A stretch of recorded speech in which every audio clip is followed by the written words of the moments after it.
We've talked about how programs are made of statements, and these statements can actually reference operators or operational constructs. So, the way to think about it is there are three basic forms of these operations or operators or operational constructs. The term's a little murky out there. The forms are functions or methods, properties, and operators. Here's the brief outline. Methods or functions are a name set of programming statements. Properties are very much like that, but they are not usually named, so it's a specialized method. Operators, on the other hand, are symbols that are used basically as methods. So instead of actually having a method with a name, like I could make a method or a function called sum that would add two values together, I can actually just use a plus symbol, and that's an operator. The plus symbol itself is an operator. So operators are small little pre-made methods that use symbols instead of a standard method syntax. And most operators are made up of a single symbol, one symbol, and the operators are sometimes made up of two or three symbols. But in general, one is usually sufficient. You could actually go through and create methods instead of these little symbols, and actually most of the time in many languages you may have a symbol and a named method, and they'll both do exactly the same thing.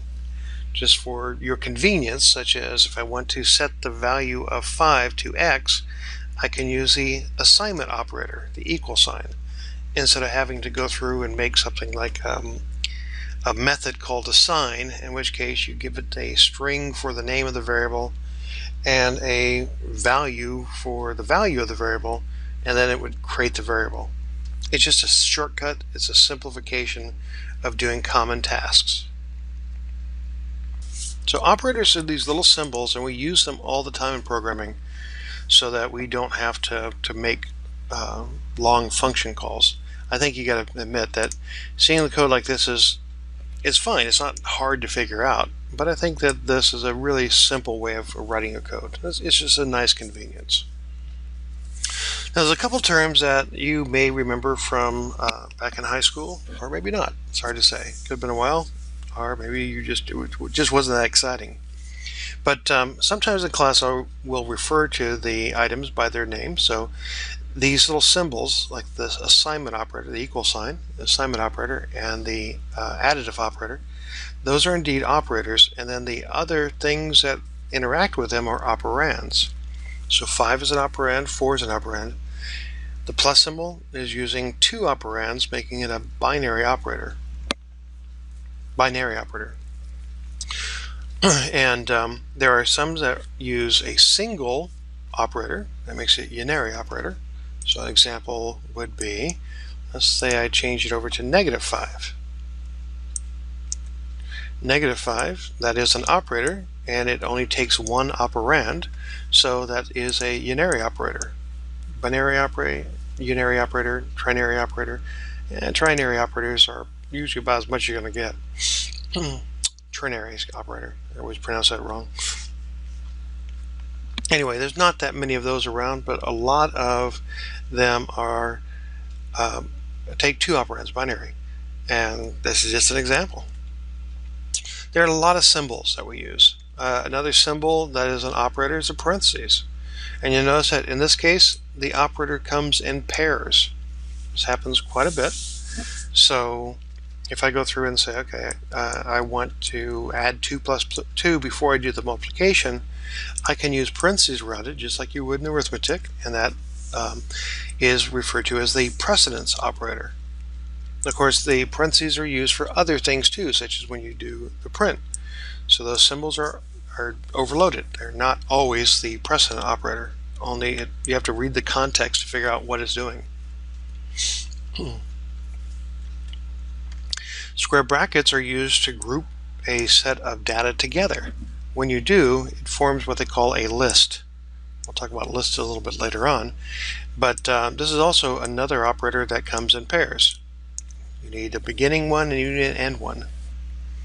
Another operator that gets used on a regular basis is the negation operator. Instead of using a symbol for this one, we're using just a keyword. That keyword is still, oddly enough, considered an operator. But you can also use an exclamation mark. This exclamation mark, the slang for the term, this exclamation mark is a bang. This bang indicates that it is also negating the equal sign, and actually, to tell you the truth, the combination of these are the negation of the equity operator. Speaking of, if I want to ask a question, is it true that x is equal to y, I put two equal signs to ask that comparison.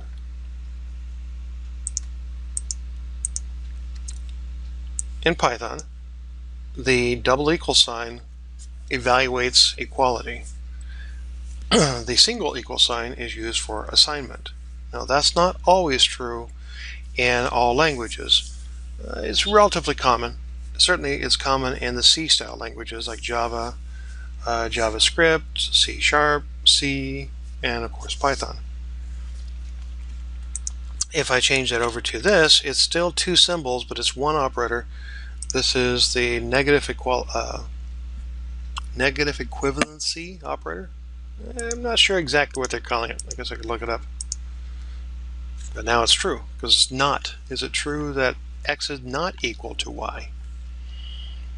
And I could have actually just left it like this and used my precedence constraint to evaluate the statement, is it true that x is equal to y? That would evaluate as false, but the not will turn it around to be true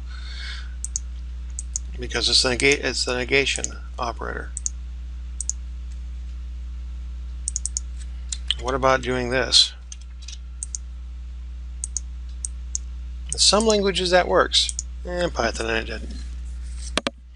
It needs to have its equal sign along with it to negate that comparison. Anyway, as you can see, there's usually more than one way to do something, and don't worry about that. Don't stress about it. Just realize that you have to take that into account. Now, some of these things are really straightforward. Adding two numbers together, pretty straightforward. Multiplying two numbers together, not too bad either. You just put a star there that multiplies the two. To divide something, you go ahead and use the forward slash.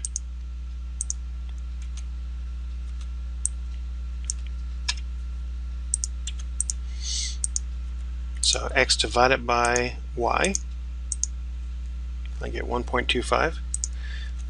Now, in general, in the programming world, guys, if there are times where you can divide a value either using integer only or floating point math, and so sometimes the backslash instead of the forward slash will work in other languages. As we saw, it didn't work here. You can divide something. Let's say I have 5, I divide it by 4 and get the remainder using the modulus operator, excuse me.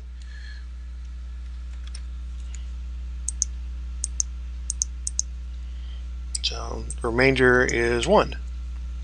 The remainder is referred to as a modulo. So use a modulus operator, you get the modulo of that, just like if I go through and I divide two numbers, I get the quotient. Or if I subtract two numbers, I get the difference. And add the two numbers, I get the sum. And of course, multiplying two numbers, you get the product. So pretty easy to work with. Actually, I think this is a good place to do a simple lab.